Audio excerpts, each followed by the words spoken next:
Salut tout le monde! Aujourd'hui, j'ai envie de vous parler du Novation 49 SL MK3. C'est un chouette clavier, il est sorti il n'y a pas longtemps. Sa caractéristique, c'est que c'est un séquenceur hardware. On va pouvoir enregistrer des séquences, faire des arpèges, jouer sur des gammes en particulier. Il a 8 pistes. Là, j'ai la version 49. Super clavier, honnêtement. Pour ceux qui ne savent pas, son séquenceur il est dérivé du circuit. Le circuit c'est ça, vraiment une machine sympa et pas chère à posséder. Et donc je me suis dit, peut-être que certaines des astuces du circuit vont fonctionner sur le SL MK3. Celle dont j'ai envie de vous parler aujourd'hui, c'est une astuce qui permet de se créer une banque d'accords à partir d'une des pistes du séquenceur.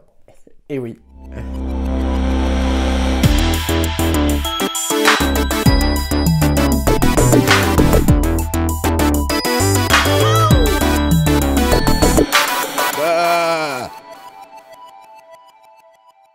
Bon, j'ai connecté mon SL MK3 à mon Behringer Neutron. Pour ça, j'ai utilisé les sorties CV Gate numéro 1 du SL MK3. Je les ai connectées dans OSC 1+2 et dans Envelope Gate 1. On peut aussi synchroniser l'horloge du Behringer directement depuis l'horloge du SL MK3. Il y a une sortie clock, donc là je l'ai mis sur l'entrée clock qui est dispo sur le Neutron. J'ai aussi connecté mon Tetra de Dave Smith Instruments via MIDI avec un magnifique câble jaune que vous pouvez voir ici.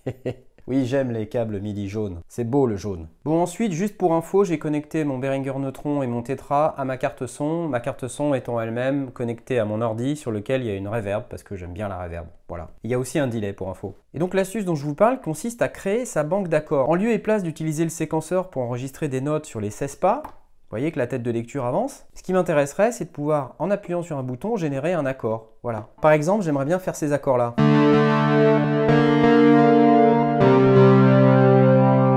Ça, c'est pas mal. Ce qu'il faut savoir, c'est que si vous maintenez un step appuyé et que vous faites votre accord, vous voyez ce qui se passe? Ça mémorise l'accord et en plus, quand vous appuyez dessus, ça les joue. Alors c'est simple, après je vais prendre celui-là.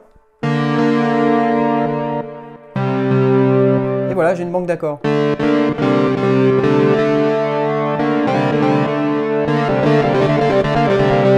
Eh, c'est pas cool?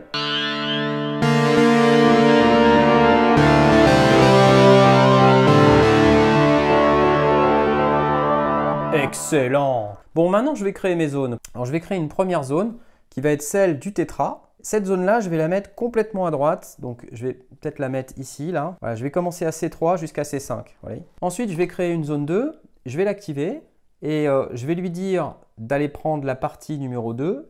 Et puis je vais la mettre plutôt sur le début du clavier. Vous voyez? De là à là. Et donc ça va être ce qui va parler à mon neutron. Alors il reste un truc à faire, c'est aller dans les templates et puis dire à mon template MIDI, c'est celui que j'utilise là pour pouvoir gérer mes pistes. Vous voyez ici, j'utilise le template MIDI. Il y en a plusieurs des templates. Si je vais sur template, vous voyez, il y a TR8S, Digitone, Minilog, etc. Il faut dire à ce template MIDI que pour discuter avec le Tetra, il faut qu'il utilise le câble MIDI jaune. C'est le DIN numéro 1. Donc pour ça, je vais éteindre tout ce qui n'est pas DIN numéro 1. Donc là, on parle uniquement au Tetra. Et maintenant, je vais aller sur la piste MIDI 2 et je vais faire la même chose en lui disant de n'utiliser que le CV Gate 1 qui est la sortie qui est connectée à mon Behringer Neutron. J'enlève tout ce qui n'est pas CV Gate 1.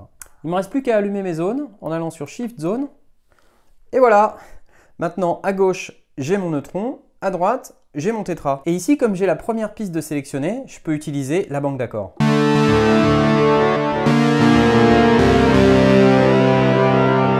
On peut créer comme ça sa banque d'accords et c'est sympa parce que ça permet justement de pouvoir les jouer comme on veut.